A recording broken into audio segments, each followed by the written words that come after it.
Hi everyone. I'm going to talk about things that might help with staying faithful to our own voice, style, and ideas.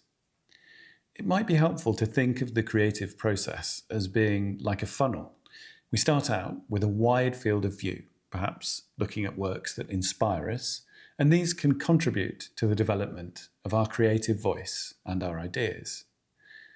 As a project takes form in our minds, the funnel narrows and we focus more on our own idea until eventually we're very focused, perhaps even entering into a creative flow state, which can be a great place to be. This is when we're fully absorbed in something that we enjoy and which gives us a sense of meaning. Eventually, the product of our creativity flows from the spout of the funnel. That is an ideal version of the creative process, but there's things that might interrupt the funneling and reduce our chance of getting into flow. Whilst being creative can be a lot of fun, it can also waken our inner critic, who might pipe up with unhelpful thoughts around our ideas not being good enough, or that other people's work is better, and so on. And this can raise feelings of discomfort, which might hook us and pull us into making away moves. These might lead us to giving up for the day, switching to doom scrolling or looking at other creators' work. Depending on the stage that we're at in our own creative process, looking at others' work might help or hinder what we're seeking to achieve.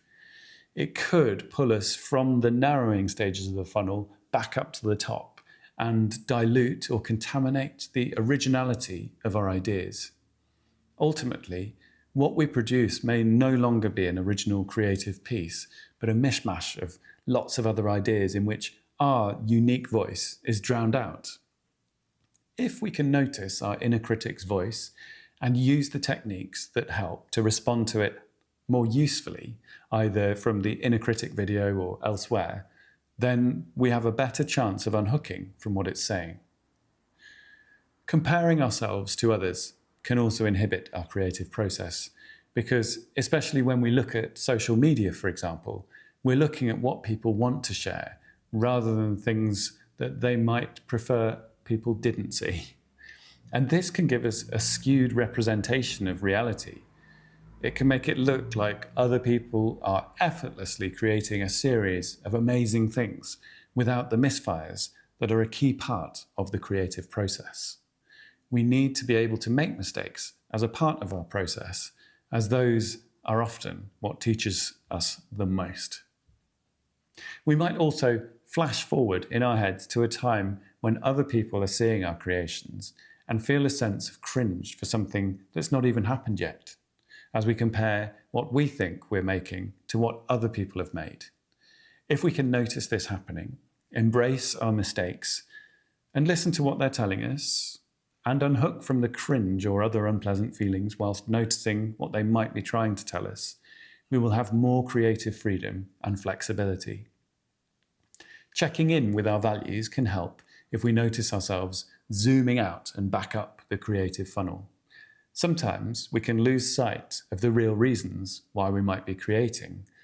Remembering that we're doing it for fun, self-development, exploration, or indeed for the sake of being creative can free us from the tyranny of comparison with others.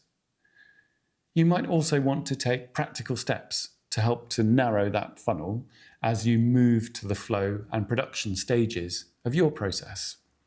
You could set up a distraction-free space for creating, perhaps even banning screen-based devices that are not necessary to the process at hand.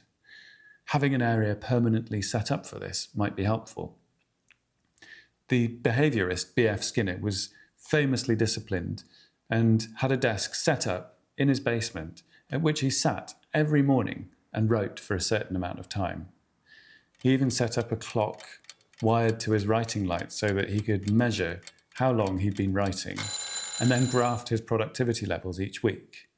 This was in a time long before apps and was crucially intentional rather than passive tracking. You might find other hacks helpful to cue yourself into your creative mode, such as certain music or room scents, or even a certain hat or pair of glasses, to help you to tap into the Batman effect where assuming an alter ego who could be more capable in a certain task can reduce our anxiety, boost our focus and concentration, and allow us to overcome our inner obstacles. I hope this has helped you to think about what will help you to use your creative funnel to make and bring your voice to the world, along with some unique creations.